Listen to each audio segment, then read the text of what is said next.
Make sure to check out my Kofi account, link down in the description. And check out my other series, Modern Classics and TV Treasures.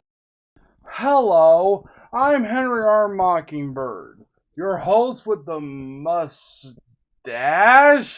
Feel me, Henry. Feel me all night long.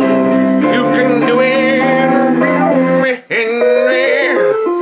Review 1960 Little Shop of Horrors. Wow. Oh, they reviewed a movie. Venus will grow up big and strong. Okay. Cue that intro.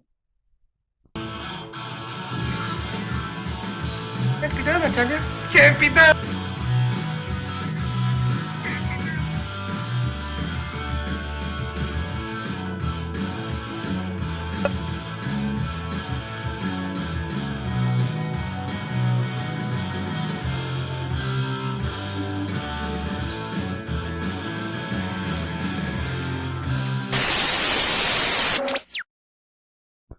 Hello, I'm Henry R. Mockingbird, your host with the mustache.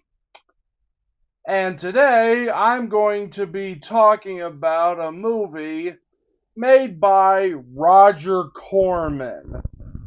Now, Roger Corman is what you would call a jack of all trades. He makes movies with the budget of a bologna sandwich and makes thousands or maybe billions of them. He's made everything from rip-offs like Piranha, Carnosaur, and Battle Beyond the Stars to cult classics like Death Race 2000, to adaptations of Edgar Allan Poe's poems like The Raven and The Pit, to B movies like The Wasp Woman and Attack of the Crab Monsters, to exploitation films like Inhumanoids from the Deep, to superhero movies with the 90s Fantastic Four. If you want to know more about him, I recommend checking out these videos.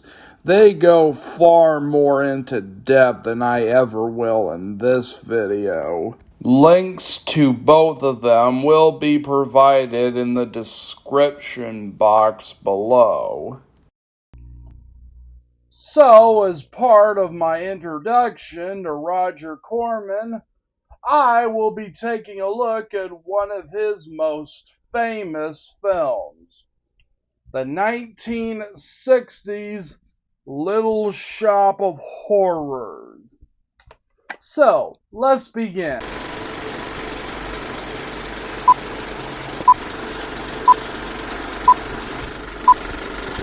A clumsy young man named Seymour nurtures a plant and discovers that it's carnivorous. So he's forced to kill to feed it. So, what do I think of this film? Well, I like it. Granted, this is my first Roger Corman film, so I'm not sure how this stacks up with his other movies, but it's a pretty cheesy good time. This is a so bad it's hilarious movie.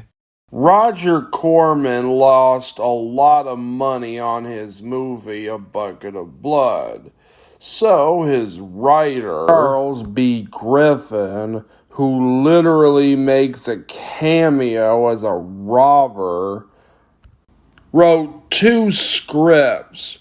One called Carla, which was basically a parody of Dracula, and was mostly about a vampire critic, and the other one being Gluttony, a story about a killer chef who owns a restaurant and kills his customers and serves up their remains. Corman ended up rejecting the Carla script, and he ended up rejecting the Gluttony script because of the code. And he ended up writing a script about a killer Venus flytrap.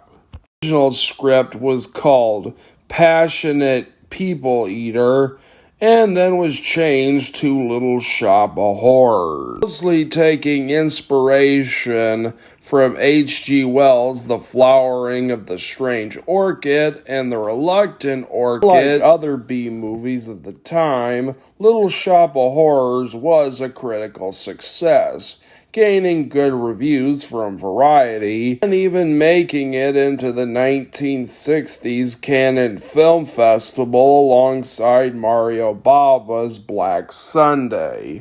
The film would later go on to get a Broadway adaptation, with up-and-comers Alan Menken and Howard Ashman writing the songs for the play. Would later write songs for The Little Mermaid, Beauty and the Beast, and Aladdin. And the original film would end up getting a remake, which was a mixture of both the original film and the play, and was directed by Frank Oz, the puppeteer behind Miss Piggy, Fozzie Bear, and of course Yoda from the Star Wars movies. And the remake is often said to be one of the very few remakes to be even better than the original. And the remake would also spawn a pretty bad TV series. Open with Mr. Mushnick's Flower Shop, where we see Mr. Mushnick and we get to meet the dentist. More about him a little bit later. We're also introduced to Seymour in this opening scene, as well as Roger Corman regular and 80s mascot Dick Miller. Probably best remembered for playing Mr. Futterman in Gremlins and Gremlins 2. His weird character trait in this movie is that he eats flowers. He literally puts salt on them. Hey Dick, I think I know someone who might want to have lunch with you. The shop isn't really doing so hot until Seymour brings in a Venus flytrap and a coffee pot, who apparently feeds on blood, and who can talk. At first it takes a finger drop of blood, but then it starts growing bigger. And man, is this thing ever annoying. Pretty much all he ever says is, "Feed me." Ends up throwing a rock by accident and hitting a drunk man, which causes the drunk man to fall and get run over by a train. Seymour, having now murdered someone, tries to get rid of the body, but ends up feeding it to the plant, whose name is Audrey. Actually, the plant's name Audrey Jr., and when his boss comes in and witnesses him feeding all the body parts to the plant, his one objection is to get drunk. Yeah, his reaction to murder is to get wasted. Seymour goes to the dentist, which leads to a duel with dentist tools, and with the dentist getting knocked out. And then Jack Nicholson shows up. No, seriously, that's Jack Nicholson. He's best known for appearing in One Flew Over the Cuckoo's Nest, The Shining, and appearing as the Joker in Batman '89. This was one of his first performances before he became hot stuff, and even though only in the movie for like 10 minutes tops, but he makes the most of it. I only don't know what to make of his performance, which can best be described as, imagine if the Riddler from the Adam West Batman show had the lust for pain that Wednesday Addams had, and you pretty much got this performance. Heck, he has such a lust for pain. While he's waiting in the lobby, he's reading a magazine with the word pain on it. And he gets all giggly whenever you distract a tooth from his mouth.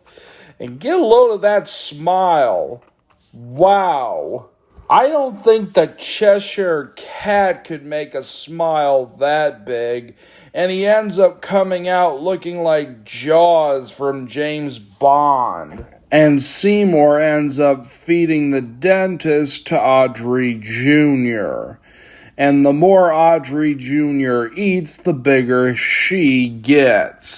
Seymour ends up pulling a page from Mr. Plinkett and kills a prostitute for his next victim and feeds her to Audrey Jr. Seymour has an affair with Audrey Sr., who is very naive and has a childlike innocence, and she's played by Jackie Joseph, who is also in his day show, Josie and the Pussycats, and also played Mr. Futterman's wife, Mrs. Futterman. Audrey Sr. and Seymour go to have dinner at his house, where we see he lives with his mom, who just so happens to be a hypochondriac, like Mrs. Drysdale from the Beverly Hillbillies. Hey Seymour, I think I know someone who could help you. I'm going to spoil the ending, so if you don't want spoilers, skip to this time code. That is open.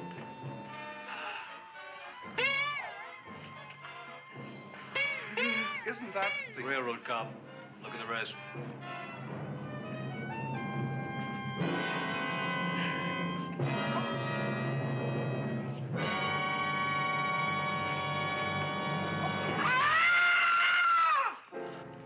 What do you think, Frank? They're all there, Joe. Yes, you're right.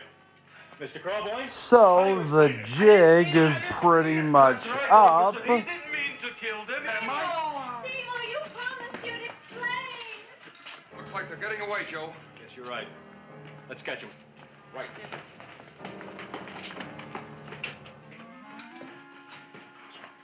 Oh, now the float will be perfect. Yeah. This leads to a pretty underwhelming chase scene between Seymour, the inspectors, and Mr. Burbinski, who are trying to catch him for his murders.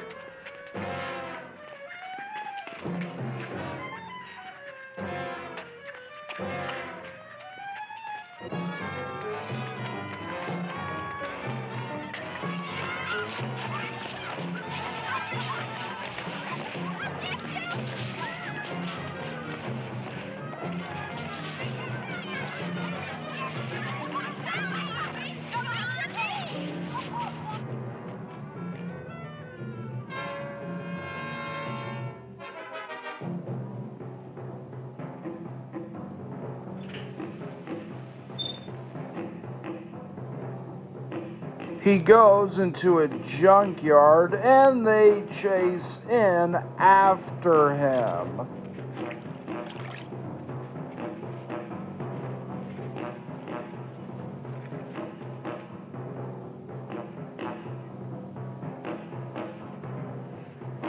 He goes on top of tire tubes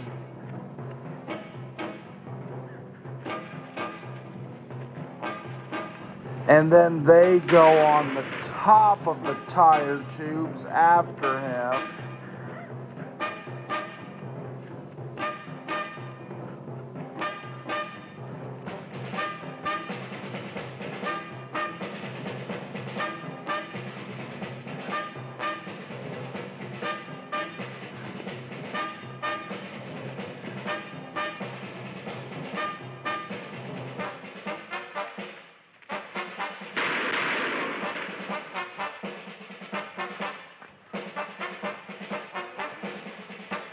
He goes on top of truck tires.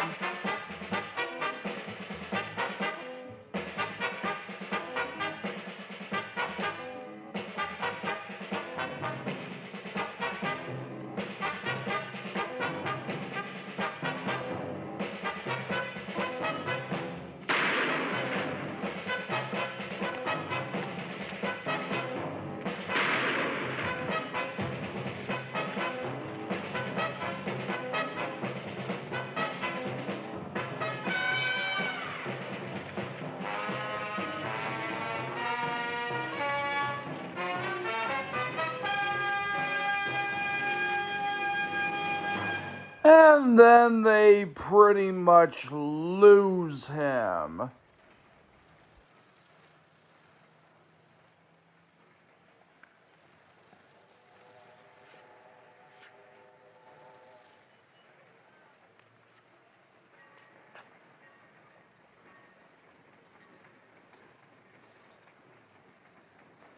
You wouldn't find him here with the toilets. Let's go back.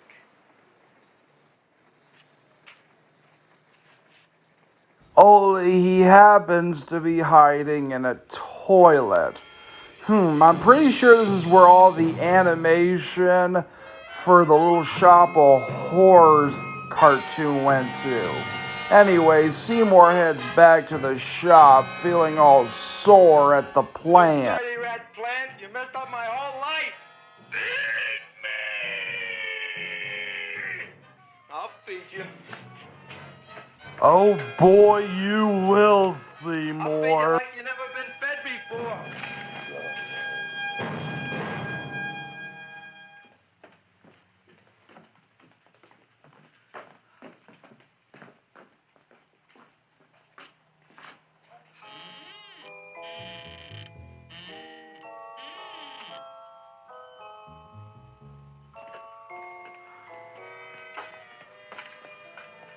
Better to give up, gentlemen. You wouldn't find him tonight.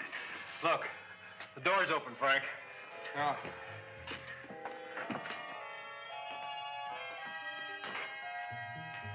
He was such a good boy. Seymour! I didn't mean it.